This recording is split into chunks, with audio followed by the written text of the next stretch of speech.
What's up, guys? Chris with CNC for Newbies and Cross CNC here.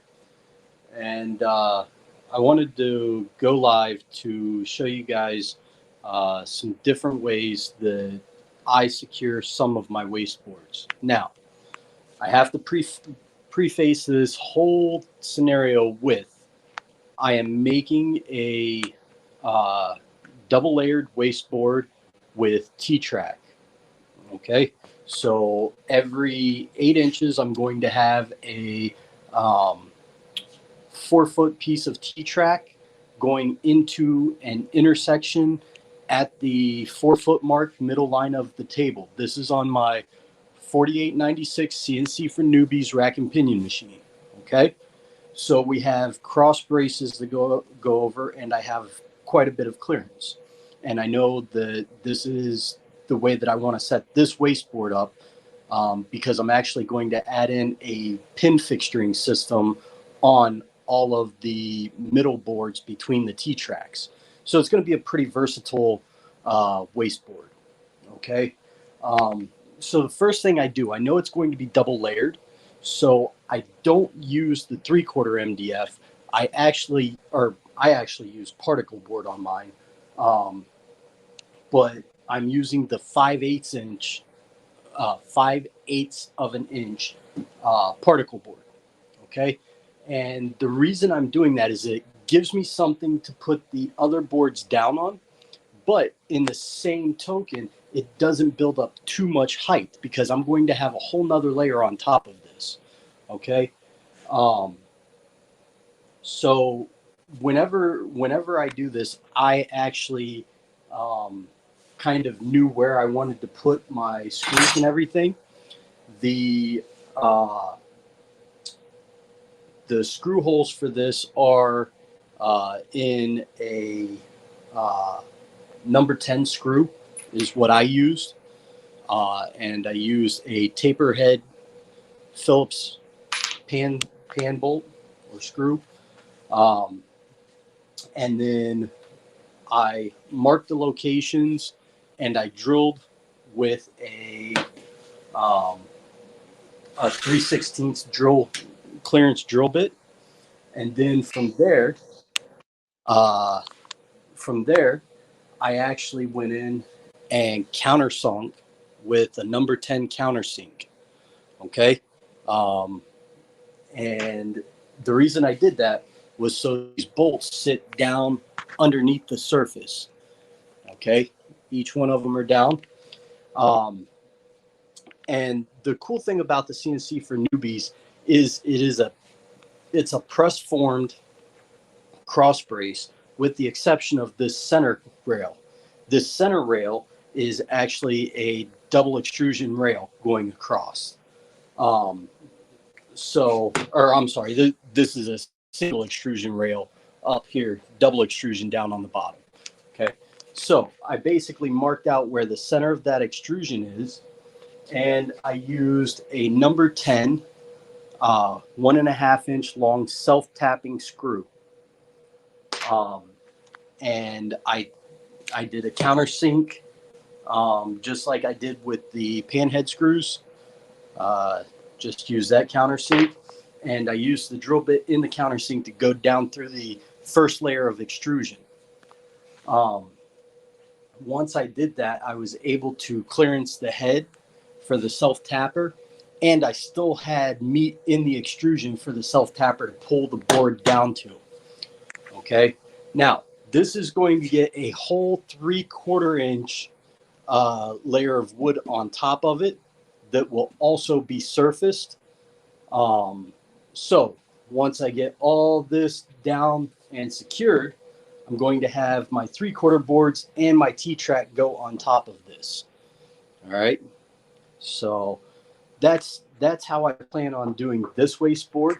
I'm also in my area with the heavy expense of 5x10 MDF. It's also hard to get right now. So I used regular 4x8, which actually is 49x97, um, in from Home Depot. Any of the box stores will have it. It works. It works out well. What I'm going to do is I'm going to take a ball bearing router bit, and I'm going to actually pull this layer off up to this cross brace. Okay. Then I'm going to take 2x4s and I'm going to self tap that to the cross member. And when I self tap that to the cross member, it will allow me a place to screw in a filler piece back here.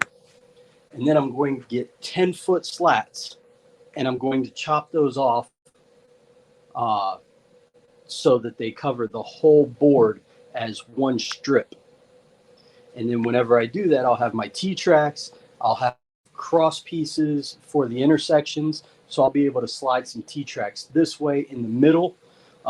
It's going to be a nice versatile setup. And then with the slats, the wooden slats in between the T-track, I am going to put a MFT 20 millimeter hole. And then on all four corners of that, I'm going to put tapped or thread inserts into the wood from the bottom. And then I'll secure that down to the boards, and then I'll surface everything. So that's how I'm doing this this wasteboard. Each board will be able to be replaced individually. I'll have the file on hand so I can actually use the CNC to cut all of the pieces for it. And it should go pretty quick and easy. It'll also allow me to use all kinds of clamps and all kinds of stuff like that that I really think will aid in my fixtures and things like that.